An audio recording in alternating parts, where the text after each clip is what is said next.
മലയാളികളുടെ ഇഷ്ട ഭക്ഷണമാണ് പുട്ടും കടലയും. അപ്പം ഞാനിന്നിവിടെ എൻ്റെ അമ്മ എനിക്ക് ഉണ്ടാക്കി തരുന്ന ഒരു കടലക്കറിയുടെ റെസിപ്പിയാണിത്. ഇഷ്ടപ്പെടുവാണെങ്കിൽ ലൈക്ക് ചെയ്യണം, സബ്സ്ക്രൈബ് ചെയ്ത് സപ്പോർട്ട് ചെയ്യണം. അപ്പം നമുക്ക് വീഡിയോയിലോട്ട് കിടക്കാം. ഇന്നലെ രാത്രിയിൽ കടല കുതിരാനായിട്ട് ഞാൻ ഇട്ടിരുന്നു. അപ്പം രാവിലെ ആകുമ്പോഴത്തേക്ക് അത് കുതിർന്ന് കിട്ടും. അല്ലെങ്കിൽ പിന്നെ പെട്ടെന്ന് നമ്മൾ കടല ഇടുവാണെങ്കിൽ ചൂടുവെള്ളത്തിലിട്ട് ഒരു അരമണിക്കൂർ വെച്ചതിന് ശേഷം വേണം കടലക്കറി ഉണ്ടാക്കാനായിട്ട് എടുക്കാൻ, അല്ലെങ്കിൽ വേഗത്തില്ല. അപ്പം കടലയെല്ലാം കഴുകി വൃത്തിയാക്കി ഒരു കുക്കറിലോട്ട് നമുക്ക് ഇട്ട് കൊടുക്കാം. ആവശ്യത്തിന് വെള്ളം ഒഴിക്കാം. പിന്നെ ഉപ്പും കൂടിയിട്ടാണ് ഞാൻ അടുപ്പയിലോട്ട് വെക്കുന്നത്. ഒരു 5-6 സിറ്റി അടിച്ചെടുക്കും.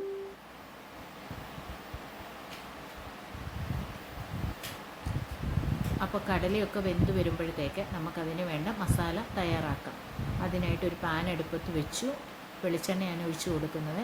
കടുകിട്ടു. കടുക് പൊട്ടി വരുമ്പോഴത്തേക്ക് കറിവേപ്പില, ഉണക്കമുളക്, വറ്റൽമുളക് എല്ലാം കൂടി ഇട്ടു.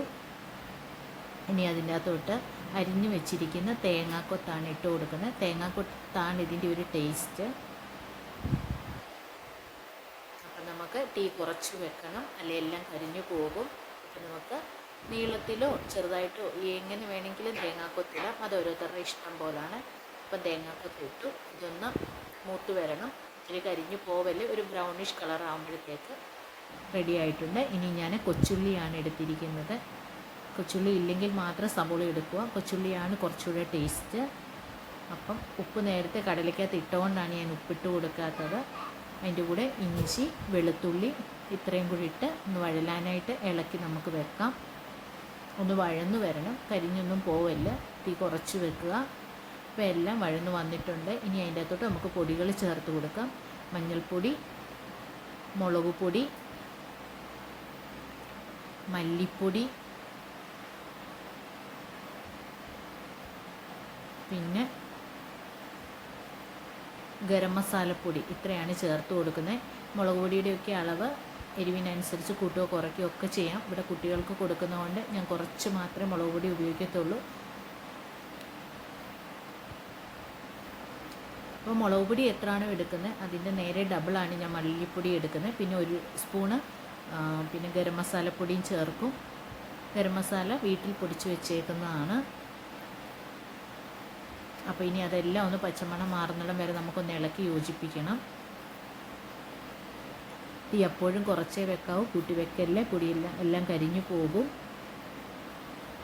അപ്പോൾ നല്ലതായിട്ട് നമുക്കൊന്ന് ഇളക്കി യോജിപ്പിക്കാം.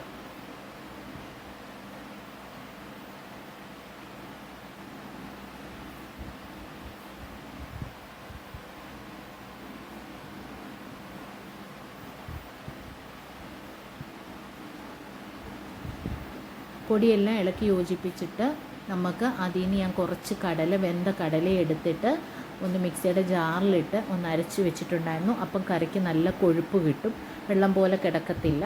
അപ്പോൾ അതിഷ്ടമില്ലാത്തവരാണെങ്കിൽ അത് ഒഴിവാക്കാവുന്നതാണ്. അപ്പം മസാലയെല്ലാം റെഡിയായി വന്നിട്ടുണ്ട്. ഇനി കുക്കറിൽ വെന്ത് വെച്ചിരുന്ന കടലയും കൂടെ നമുക്ക് ചേർത്ത് നല്ലതായിട്ടൊന്ന് ഇളക്കി കൊടുക്കാം. ഇനി അതിൻ്റെ അകത്തോട്ട് അരച്ച് വെച്ചിരിക്കുന്ന കടല അതും കൂടെ നമുക്ക് ഇട്ട് കൊടുക്കുക. അപ്പം കറി നല്ല കുറുകി നല്ലതായിട്ട് വരും. ഇനി നമുക്കിതൊന്ന് തിളപ്പിച്ചെടുത്താൽ മാത്രം മതി. മല്ലിയില ഉണ്ടെങ്കിൽ ഇച്ചിരി മല്ലിയിലയും കൂടെ ഇതിൻ്റെ മണ്ടയ്ക്ക് ഇട്ട് കൊടുക്കാം.